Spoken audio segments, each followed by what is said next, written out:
Your algorithm controls your attention. Unless you know how the algorithm works, or you just hop off of the social media apps altogether, which is one of a couple of your options. I was at my cousin's house a couple months ago, and he was scrolling down his YouTube, and I saw all of these bright, colorful thumbnails with wide-eyed faced expressions and women in bikinis everywhere and titles in all caps about pranks and, epic fails and stuff like this. And I was hit with a bunch of memories because that's exactly what my YouTube algorithm used to look like. And my YouTube algorithm has gone through so much of a day-by-day change. I watch more podcasts and more political content now, or religious content. So just seeing all of the bright, saturated text and colors and photos really took me back to what mine used to look like. And I was just taken aback because I was like, wow, your algorithm really determines what you pay attention to on a daily basis. And that's just YouTube. I would argue YouTube is the least to be concerned about. Have you ever endlessly scrolled down TikTok just for hours at a time? I know I have. And I've also made TikTok content. And I've also looked into what the algorithm prioritizes to get my posts out there more and more. And I've found that watch time is incredibly important. And how much of the post that you watch is incredibly important. So if it's 10 seconds and you watch 5 seconds of it, you just watched 50% of their video. So that helps channels. Also, how many times you rewatch something. So if you watch the same clip 3 times in a row, that helps the algorithm tremendously. But what's really scary about this is that if you don't understand that these social media apps are harvesting every millisecond of your attention, that you don't really think about it. You don't have an incentive to just swipe past things you don't want to see, because sometimes the posts are deliberately confusing at first because they want you to be in that little shell shock state where you're trying to understand what's happening, and boom, you gave them 10 seconds of your time. Maybe a half-naked woman ends up appearing after 10 seconds. So now guess what? Now that is what your algorithm prioritizes. Now you are going to get more of that content. And there's really, I guess, 3 ways to combat this. And the first way is to just be incredibly conscious of every single second that you spend on each post. Which is, it sounds ridiculous, of course, but if you build a habit of it, it's not that bad. The second way is to click the triple dots on the post, or hold down on the post and click not interested in this post. Now, that's not always going to wipe your algorithm. It's not going to just forever never give you that type of content again. You have to consistently click not interested in this post until your algorithm readjusts and understands what the feed is feeding you. That's funny. What the feed is feeding you is dead right. And the third way is, abstinence. It is deleting the apps altogether. They can't track your seconds paying attention if you just delete the apps. Now, I want to do a little experiment with you because I've done this before. TikTok is by far the best example of this because it is, I would say, TikTok is paying attention to your milliseconds more than your seconds. TikTok is so attuned to every micro action on their platform. If you just swipe, don't let any post sit for longer than a half a second, and just swipe and swipe and swipe and swipe and swipe, your feed will, for lack of a better term, have a seizure, or just it'll go schizo on you. At least that's what happened to me. It will periodically try to feed you new and different content to try to find what it is that you're looking for. It's literally trying to adapt to what you're doing in that moment. Now, I've done this on other apps. I tried to do it on YouTube Shorts. YouTube Shorts does not work the same way, at least not on mine. I tried to endlessly scroll and it continuously returned me to the same type of content, which is honestly refreshing given how scary TikTok is, really. But as I endlessly scrolled on TikTok and I didn't allow any posts to really sit with me, over the course of time, it started feeding me content that kind of looked like my cousin's YouTube algorithm, where it was just trying to feed me the most explosive, most like I had just downloaded. Do you remember what type of post you saw the first time you ever downloaded TikTok?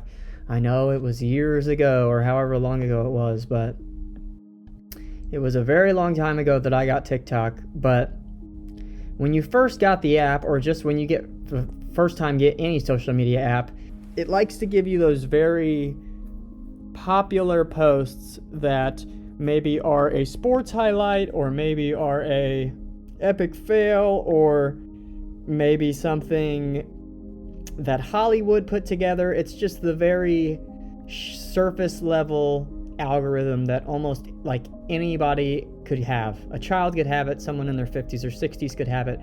They're trying to broaden the content that they feed you to really catch you and see, okay, what does this person like? What can we start feeding them? And let's say you give into the Hollywood sect.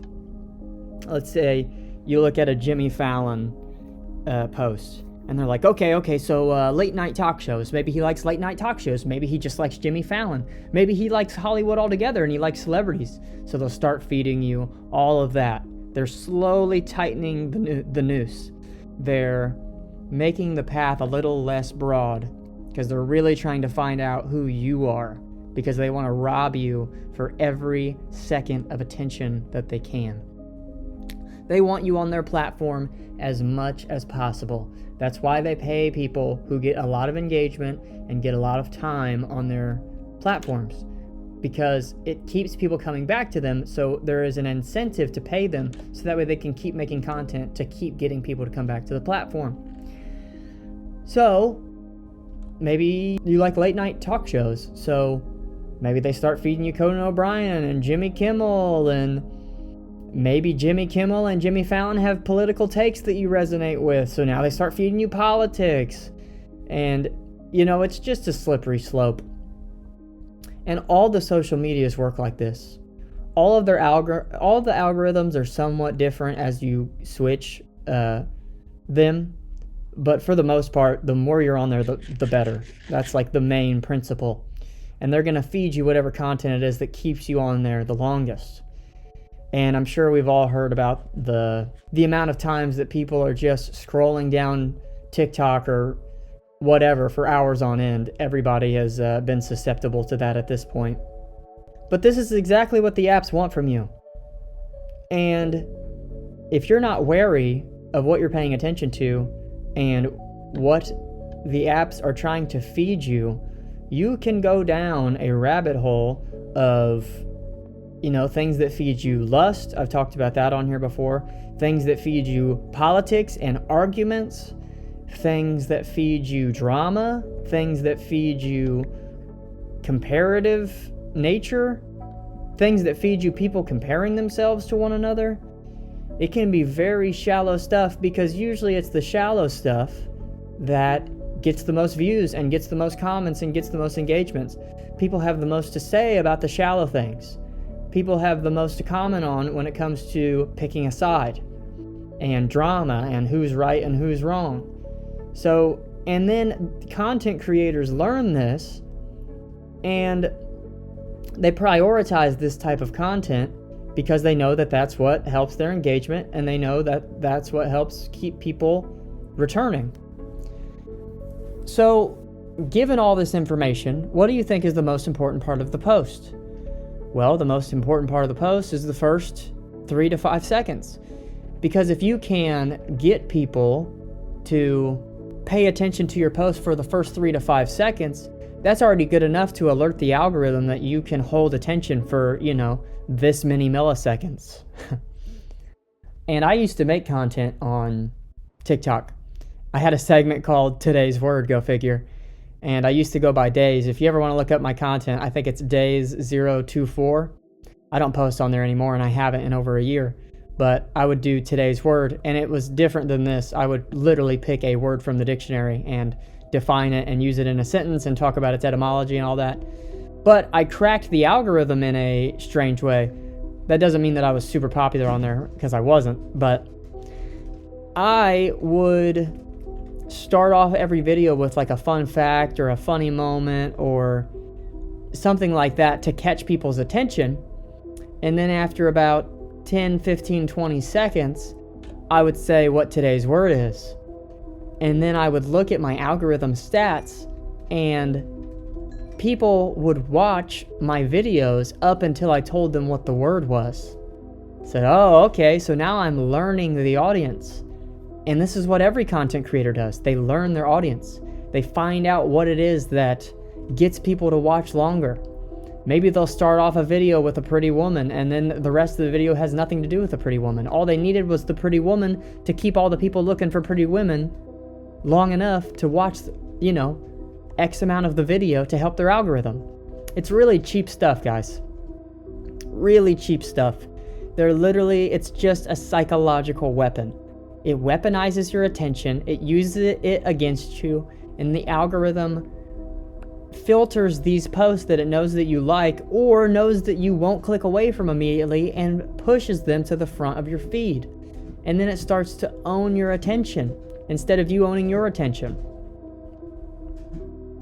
So this is, not the greatest. This is pretty cheap, dangerous stuff, if you ask me. And another thing that I learned about my videos, like I said at the beginning, is that they prioritize how much of the percentage of the video that they watched. So I started making my videos shorter, so that way, because I used to make like minute-long videos, so if they watched 20 seconds, they watched 30% of the video, 33%. Then I started making 20 to 30 second videos, so if people watch 10 to 15 seconds of my video, they watch 50% of it. So now there's an incentive to make shorter, more digestible content. And it just feels like a fast food place. It feels like you literally drive up, or like Little Caesars hot and ready pizzas. Like you pull up, hey, we already got the pizza ready. That's why you come here. That's why it's only $5. That's why, the value proposition has to change to incentivize you to buy from there. The fact that it's hot and ready is their slogan because it's not fresh and ready or not fresh and takes time, which is what YouTube is, which is why I'm more on YouTube than I am on any other platform, because this is me sitting over Minecraft videos, which isn't, doesn't take a whole lot of time to create that, but the content itself is me sitting here speaking about things that I care about and things that I notice in the world today. And I keep returning to the topic of technology, first of all, because it's so new, and that's just where we are in the world. And social media, because that's even newer. Like, smartphones had to be made for social media to be made. So just how the dominoes fell, social media is newer. And, I'm only 26 years old, and a lot of this stuff became available to me when I was a teenager. So I didn't understand how all this stuff worked. I didn't understand what I was being fed and how it was affecting the things that I was paying attention to on a daily basis, until it felt like I couldn't escape from lust, until it felt like I couldn't escape from comparing myself to everybody, until it felt like every single thing that I watched was just drama, until politics took over politics has always ran the world, but oh my gosh, putting it into a bite-sized form for people, if they watch it for 5 seconds, it feeds it to everybody. Like, And I might be exaggerating, 5 seconds might not be exactly what it is, but they truly pay attention to the amount of time that you pay to each post. And the reason I'm making this video today is because I want to bring attention to how these algorithms work, because they are so sensitive. They are paying attention to the micro action, the microseconds, the milliseconds. They form everything into categories and track how much you watch each category and how you interact with each category, and then they'll feed you more of that. And this is really harmful for people that are trying to get away from lust, because your algorithm does not care what you're trying to get away from unless you actively make it a point to these apps that you're running from them and that you're not interested in them, like I said, with the button to tell the algorithm that. But yeah, that's today's word today. This is really important stuff, especially if you don't know how it all works. I certainly didn't until I started making content, and I know there's a lot of people out there that don't make content, so looking into this stuff is not as vital, which it was vital to me because I wanted to make content that people wanted to watch. But then when I realized how shallow of a metric that it was paying attention to, that's when I pretty much hopped off TikTok and a lot of the other short form content. And then I came to YouTube, because YouTube actually rewards content like this, where you're spreading a message and people will actually listen for longer than a minute straight, and people are actually trying to listen and absorb information to make their lives better. A lot of the time on TikTok, that's not the case. So watch what you're paying attention to. Watch what you're telling the algorithm, because it is listening to every single thing that you do. Use the not interested in this post button. Get off of social media if you can. And, equip yourself. Take your attention back. Don't let this stuff own you. Thanks for watching.